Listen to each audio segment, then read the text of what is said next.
এই জন্য সিদ্ধান্ত নিয়েছি ফেব্রুয়ারির পর থেকে আর এই দেশে আর থাকবোই না। এখন ঘটনা করে কি জানে, আপনি দিয়েছেন আরেকজনকে অ্যাডভান্স, এই ঘটনা একবার দুইবার না, অসংখ্যবার ঘটেছে। কিছুক্ষণ আগে আমি যে মাহফিল থেকে আসতেছি, আমি মানসিকভাবে অনেক ডিস্টার্ব, অসম্মানিত বোধ করা যেটাকে বলে। আমি বেটা ইংল্যান্ডে থাকি না, আপনাদের লোকজন সব ইংল্যান্ডে না, তো ওখান থেকে 100 পাউন্ড পাঠাইলে এখানে কত টাকা হয়? 15,000 টাকা হয়। তা আপনি আমার টাকা দিয়ে পোষাইতে পারবেন? এখন ওখানে চিঠিতে লিখে দিছে, হুজুর আপনি বলে 65,000 টাকা নিয়েছেন এই মাহফিলের জন্য। নিশ্চয় কথাটা এসেছে, আপনারা বুঝতে পেরেছেন। আমি এখানে এটা জাস্ট আপনাদেরকে একটা হিংস দিলাম। আমি আর একটু খোলাসা করে বলি, কিছুদিন আগে এক মাহফিলে গেছি, উসমান গনি সালি সাহেব হুজুরে গেছেন। তো ওখানে আমাকে এক দল আসছে আমার সাথে দেখা করতে, হুজুর আমাদের মাহফিল কিন্তু অমুক তারিখ। অমুক তারিখ তো আমার প্রোগ্রাম ফেনীতে, আমার তো আপনাদের সাথে কোনো প্রোগ্রাম, আমি দুই প্রোগ্রাম করবো না। কি বলেন হুজুর, আমি আপনাকে 1 বছর আগে দাওয়াত করছি। কোন হুজুরে দাওয়াত করছেন? আমি মনে করছি আমাদের ছাত্র আছে সাইফুল ইসলাম আজহারি, ডক্টর সাইফুল ইসলামকে দাওয়াত করছেন। খনা হুজুর আপনাকে দাওয়াত করছে। আল্লাহ, কোন ফেরেশতা পাঠায় দাওয়াত করছে? হুজুর আপনাকে দাওয়াত করি নাই, শুধু আপনাকে 12,000 টাকা অ্যাডভান্সও দেওয়া হয়েছে। ইন্না লিল্লাহি ওয়া ইন্না, এগুলো আমি আপনাকে এমনিতে হেসে এগুলো গায়ে লাগতেছে আমার। অ্যাডভান্স যারা নেই, আমি তাদের দোষ দিচ্ছি না, তারা নেই, তাদের জন্য জায়েজ, কারণ এখানে অনেক ধরনের ঘটনা ঘটে। আমি এখন না বুঝতেছি কি ঘটনা ঘটে। আমি বলতেছি না, আমার সাথে তো যেই ব্যক্তির ব্যাপারে কথা বলতেছে ও মাহফিলে ছিল, তাকে আমি 2 মিনিট আগেও দেখছি, আমার সাথে খাইছে, সে দেখি এখন নাই হয়ে গেছে। তাহলে তারে ডাকো, হুজুর ও তো নাই। আচ্ছা, তো হুজুর ওই ব্যক্তিরে আমরা এত টাকা দিছি। আল্লাহ, ইন্না লিল্লাহি ওয়া ইন্না, ঘটনা খুব খারাপ না? এবং সে আপনার এত টাকা ফিস বলছে। ইন্না লিল্লাহি, আল্লাহ এত টাকা ফিস, এত টাকা আমি জানি না। আচ্ছা যাই হোক, পরে শেষ পর্যন্ত না করতে করতে কিন্তু মানুষ যারা দাওয়াত করছে অনেক মহব্বত নিয়ে দাওয়াত করছে। তাদের আমি নিয়তের কথা বলছি না আপনাদেরকে, নিয়তের কারণে কি হয় দেখেন, আমি এটা নাই করে দিছি, হবে না। সেই দিন আমার প্রচন্ড দাঁতের ব্যথা, আমরা ফেনী প্রোগ্রামে যাচ্ছি, প্রতিমধ্যে ওদের একজনের ফোন দিছে, হুজুর 10 মিনিট যদি একটু এসে দেখা করে দিয়ে যেতে পারেন, আমাদের ইজ্জতটা বেঁচে যায়। আমার মাথায় আসলো, দূর এত মহব্বত করছে, বিসমিল্লাহ যা। তো গাড়ি নিয়ে গেছে, অনেক কষ্ট হয়েছে, গিয়ে যতটুকুন পারছি কথাবার্তা বলে ওরা অনেক খুশি। ওরা, আমি তাদেরকে বললাম, বেটা আমার নাম দিয়ে যতক্ষণ আমার নাম দিয়ে প্রথমে অ্যাডভান্স, এটা কিয়ামতের দিন সকালও হবে না। আমিন বলেন না? তারপরে কেউ যদি আপনাদের কাছে এই পরিমাণ ডিমান্ড, আমার এত টাকা দিতে হবে, বুঝতে পেরেছেন, সেটাও হয় না। কিন্তু আমাদের এখানে এই যে কিছুক্ষণ আগে এই ঘটনা একবার দুইবার না, অসংখ্যবার ঘটছে, অসংখ্যবার ঘটছে। এটা উচিত না। আচ্ছা, এখন আমি আপনাদেরকে আরেক পিঠ দেখাই। এখানে যদি আপনি আমি আমারটা বাদ দিছি, এখন আমাদের ভাই যারা নেন, ডিমান্ড করেন, অ্যাডভান্স করেন, আমি তাদেরটা লিগ্যালাইজ করতেছি, আমারটা তো আমি উইথড্র করে ফেললাম। আপনি জিজ্ঞেস করতে পারেন, হুজুর তারা করে যে, সমস্যা হচ্ছে কি জানেন, ধরেন আমাদের এমদাদ সাহেব আসছে, হাওয়ার মধ্যে কি চলে আসছে, ঠিক আছে, সে কি অল্প টাকাতে চলে আসছে, তারপরে মানুষ আসে, সাথে নাস্তা পানি আছে। আমাদের একটা জেনারেল মেন্টালিটি হচ্ছে, আমি আমার আব্বার সাথে এটা নিয়ে কথাবার্তা বলতে, আমার আব্বাও বলতেছেন, বেটা বাংলাদেশের মানুষের মেন্টালিটি হচ্ছে, তুমি যদি ডিমান্ড করো দিবে, যদি ডিমান্ড না করো তাহলে হাতটা দোয়াই দিবে। তাহলে কেমনে? তো উনি ইনকাম ট্যাক্সের কমিশনার, স্বাভাবিক বড় বড় কেস করেন। তো উনি আমাকে বলতেছেন যে কিছুদিন আগে একটা কেস করলাম, তো আমার 2 মাস সময় লেগেছে।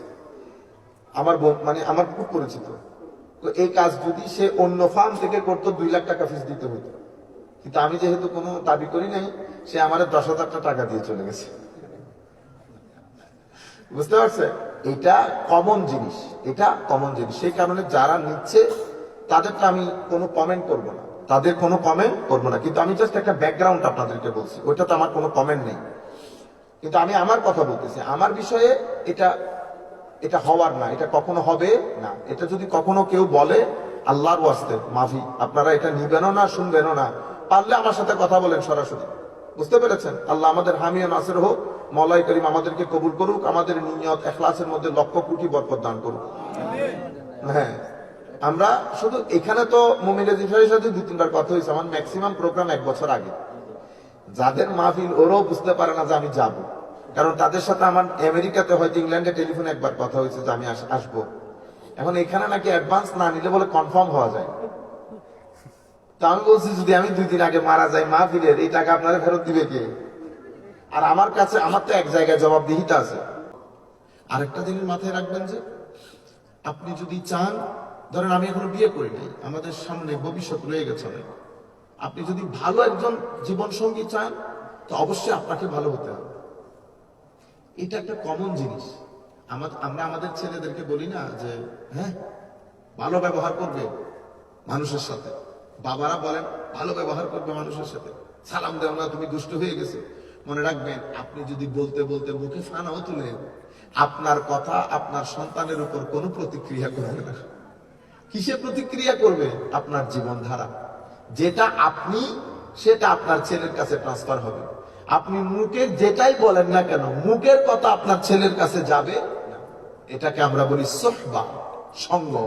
সঙ্গ দোষে লোহা ভাসে। একটা লোহা ভারী জিনিস না, 2 টাকার লাকড়ির উপর চড়ে লোহার পানিতে ঢুকতে পারে, সে ভুলে যায় সে যে লোহা। ডুবে যাওয়া যে তার ধর্ম, সে ধর্ম কর্ম পর্যন্ত ভুলে গেছে। কিসের কারণে? সোহবতের কারণে, সঙ্গের কারণে। সেই জন্য আমি যদি চাই যে আমার স্ত্রী ভালো হোক, আমাকে ভালো হতে হবে। আমি যদি চাই আমার সন্তান ভালো হোক, তাহলে আমাকে ভালো হতে হবে। মনে রাখবেন, আল্লাহর নিজাম, আল্লাহর দুনিয়ার, আল্লাহর সুন্নত সিস্টেম আছে। আল্লাহর সিস্টেম আল খাবিসুন আলিল খাবিসাত, খবিসের জন্য খবিস রেখেছেন আল্লাহ।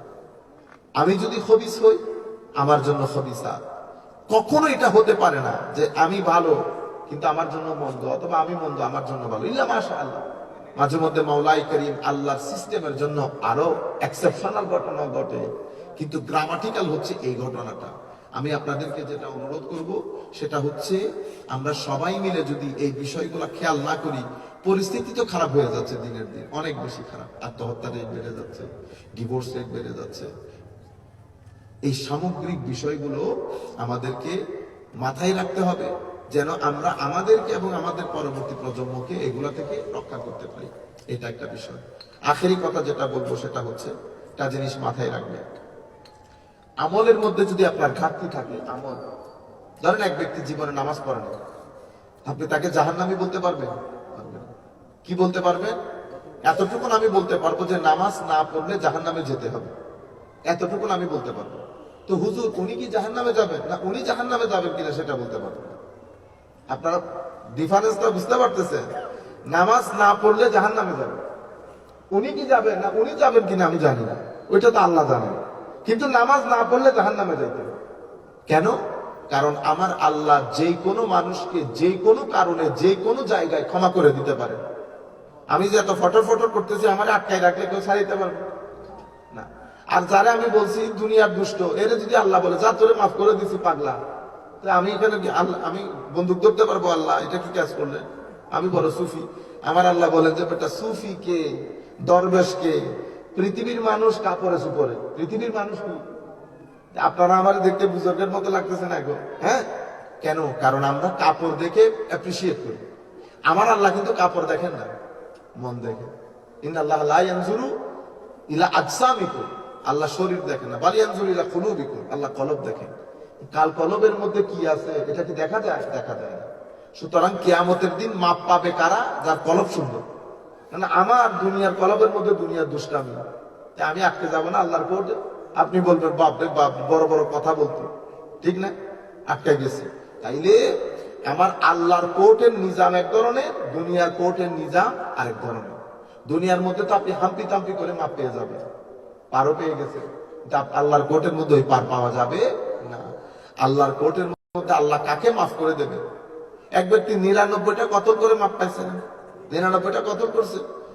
এক মৌলবীর কাছে গেছে, মৌলবীও বলছে দূর তোমারে মাফ করবে না আল্লাহ, তোমার আমারে মাফ না করলে তো তুমি বাচ্চা লাভ কি, তোমারও দে। তো ফুলফিল করে ফেলেছে, কেন 100, বুঝতে পেরেছে? এরপরে এক আল্লাহওয়ালার দরবারে গেছে, জিজ্ঞেস করছে হুজুর মাফ পাবো? আল্লাহ মাফ করে দিলে কেউ বাধা দেওয়ার আছে? তবে তুমি তোমার গ্রামে ফেরত যাইও না, তোমার গ্রামের লোক জালেম, তুমি ওখানে গেলে তওবার উপর অটুট থাকতে পারবা না। আমি যখন এটা পড়ি তখন আমি বাংলাদেশের কথা চিন্তা করি। এখানে আপনি তওবার, এখানে হচ্ছে যত মানুষের সাথে না মিশতে পারে, মিথ্যা কথা বলি, ধোকাবাজি করি, চিট করি, প্রতারণা করি, গালাগালি করি, আমার দোষ, কিন্তু আমি আবার এমনি করে দাঁড়াই যাই, আবার যুক্তি দেই। বুঝতে পারছেন? এই যে রাস্তাতে এই যে আমরা গাড়ি চলাচল, এটা তো আল্লাহ বাঁচান বিদায় আমরা বেঁচে যাই, নতুবা তো এখানে তো বাঁচার কথা না।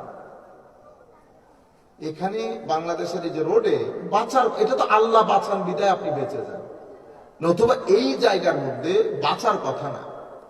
আপনি এক রাস্তা দিয়ে যাবেন, এক রাস্তা দিয়ে আসবেন। অ্যাক্সিডেন্ট কেন হয় জান? এগুলো বাংলাদেশের গুলো তো অ্যাক্সিডেন্ট না, এটাকে বলে হত্যা। কি হত্যা? বাংলাদেশের তো দরকার যে অ্যাক্সিডেন্টের আইনের মধ্যে সংশোধনী করে, যে অ্যাক্সিডেন্টের মধ্যে বাংলাদেশে 75% হয় হত্যা, অ্যাক্সিডেন্ট না। কেন? ধরেন আমি এই রাস্তা দিয়ে আসবো, আপনি এই রাস্তা দিয়ে যাবেন, আপনি যখন ওই রাস্তা দিয়ে না গিয়ে আমার এখানে এসেছেন, মুখোমুখি হয়ে গেছে না? তো মুখোমুখি হওয়ার পরে আপনি আমারে ফেলাই চলে গেছেন, আমার ছোট্ট গাড়ি, আপনি বাস টেনে চলে গেছেন, আমি রাস্তার মধ্যে পড়ে মরে আছি। সে কি মনে করছে? অ্যাক্সিডেন্ট মনে করছে, নাম দিয়েছে কি, পেপারও লিখছে অ্যাক্সিডেন্ট। এটা কি অ্যাক্সিডেন্ট? এটা তো অ্যাক্সিডেন্ট না, তো হত্যা করছেন আপনি। সেই পরিমাণ অরাজকতা আমাদের দেশে। হোটেলে যান আপনি, আপনি একদিন হোটেলে খাবেন 2000 টাকা দিয়ে খান আর 10,000 টাকা, যে হোটেলে আপনি খাবেন, আপনি বাসায় এসে গ্যাস্ট্রিকের ওষুধ খেতে হবে। কেন? কই আপনি ঘরে খাইলে কি গ্যাস্ট্রিকের ওষুধ খান? তাইলে বোঝা যাচ্ছে আপনাকে 10 নাম্বারই খাওয়াইছে।